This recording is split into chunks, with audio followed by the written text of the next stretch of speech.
Who taught you that? Where did you learn that? On my last live, I had told you guys that you have to discover who taught you how to love and what the lesson was that they taught you. And that's super important, because you need to know who taught you how to love. Even if they didn't verbally teach you a lesson, they showed you something in their behavior. They showed you something in their treatment of you. They showed you something in the relationships you watched them have. Your parents, your grandparents, your siblings, the people around you who were older than you, who grew you, who raised you, taught you important messages about love. Let me pin this on TikTok.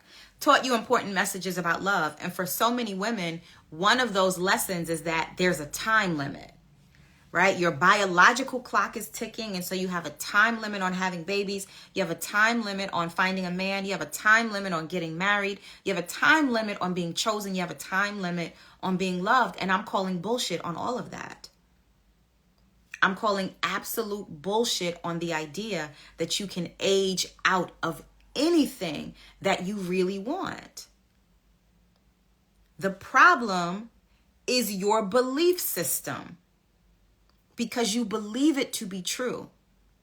And if you spend enough time on the internet, and if you spend enough time on social media, and if you spend enough time on misogynistic podcasts, it will only affirm your belief that you are not valuable of love. It will only affirm your belief that you are unlovable because of your age. And if you are constantly bombarded with those messages and those ideas, you can start to believe it, and you can start to believe that those are facts, when in all actuality, they are not. They are not facts. They are not built on any structural stability.